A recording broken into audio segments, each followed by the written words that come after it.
mentioned. We're specifically going to talk about the doc.media.newPlayer issue. That's the CVE. So there was a variety of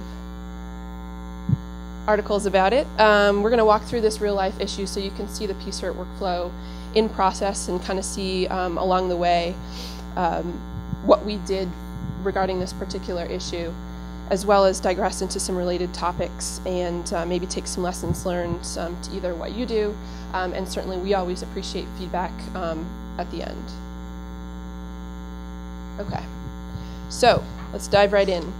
It was Tuesday, December 14th. Let me just set it up for you. Things were quieting down because the holidays were around the corner. And our January Adobe Reader and Acrobat release was coming up, so we were finalizing preparation. I think I even said to Dave, it's a little quiet, a little too quiet. And that's what did it. Bam.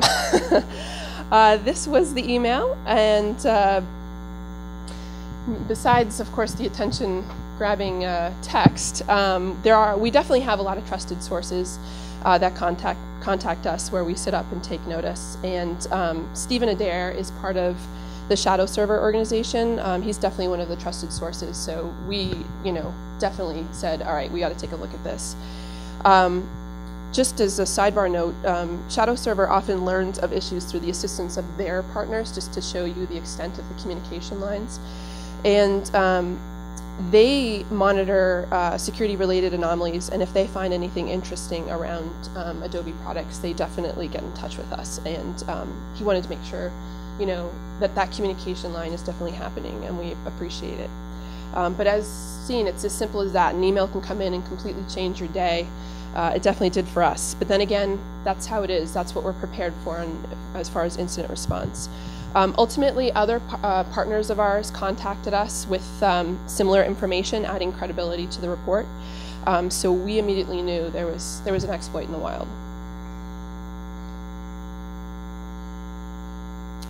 Okay, so vast majority of the PDF exploits are definitely of known fixed issues. They take advantage of those that are not on the latest, most secure version. We definitely have very few 0 days where exploits are used in limited target attacks. However, this was not that. It was definitely not a good sight to see this. So this is, of course, where all the preparation and training gets put to the test.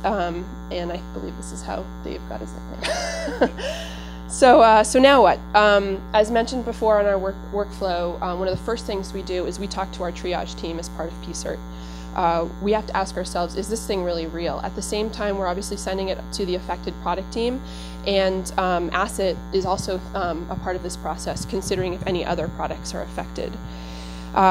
We definitely have the duplicate triage as far as the product team as well as PSIRT, and that's to double check the validity of the vulnerability, but as well as I mentioned at the back end, once a fix comes through, to make sure that it is in fact fixing the issue, just as a double set of eyes on it.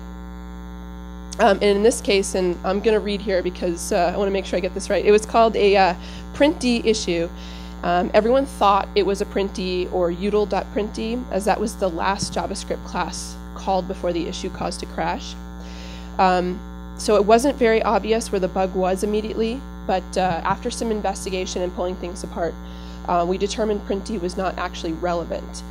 The util.printd line of code was only required to properly format the PDF file so the media.newPlayer would execute. As mentioned, I've got the management background, not the technical, so I want to make sure I get this right.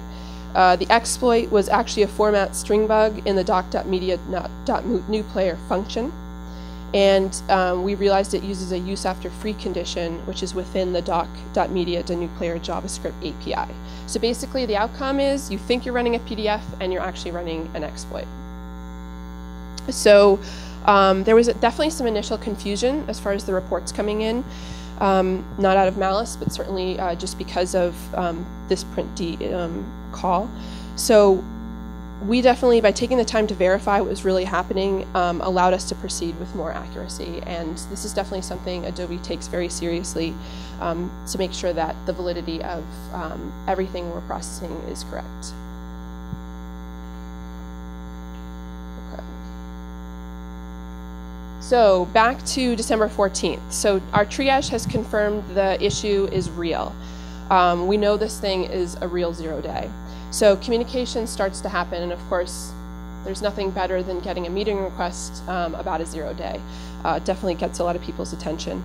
There's a lot of different communication vehicles that we're putting in play, a lot of different audiences that we're talking to.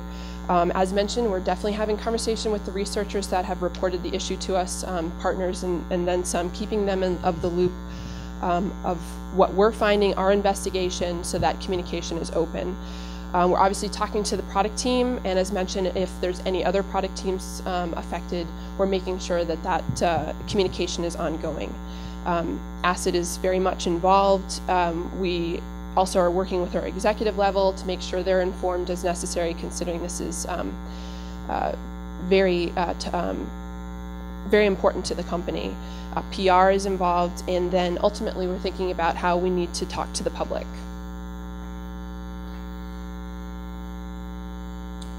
Just as a sidebar, another tool we use at Adobe is the Adobe Connect tool. In this case, we used it as a war room. It was very helpful because we left it up 24/7 so that we could have live updates of the issue and what was being talked about. So that therefore it wasn't time zone specific. Anybody around the world could jump in, since we have a lot of product teams in development all over the world. And we can be specific on who can access, so we could be very careful with the information we were sharing here, since in Connect you can prevent entrance into the room by the room's owner, and in this case it was the PSIRT team. And plus another versatile option was that it's got a chat version, a chat option in it, so that we could jump in and quickly talk about what was going on. And we definitely use Connect a lot for video and presentation as well. Okay. All right, so we charitably called this a demo, so don't get too excited.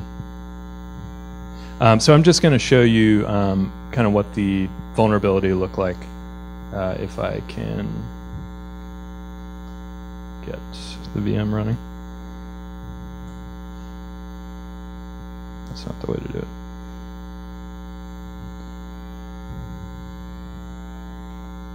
I'm going to have to log in. Sorry, hold on.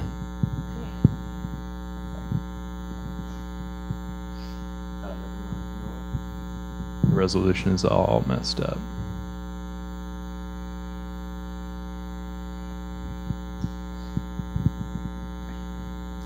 La-di-da. So what I'm going to show you here, as I mentioned, is the vulnerability itself. If I can actually get the resolution. Okay. So, and purpose of showing you the vulnerability is really more to show you what the workaround looked like. So the properties is probably somewhere where I can't see it. Fun stuff. Let's try it. Must be what it is, right? Okay.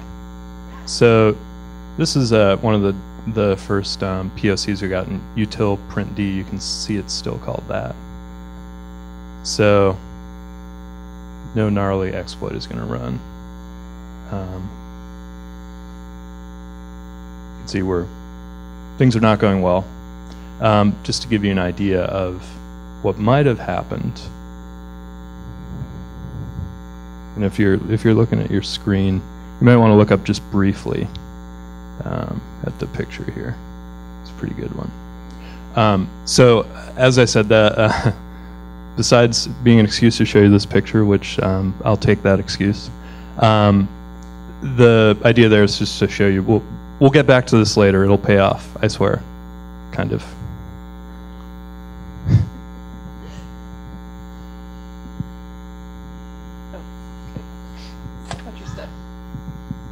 Sorry. So let's stop and just take a second here. Definitely, communication is very key for us, and we've definitely expanded our partner base. We want to talk to more of you. Our product teams are also networking as well, so that's multiplying our touch points. And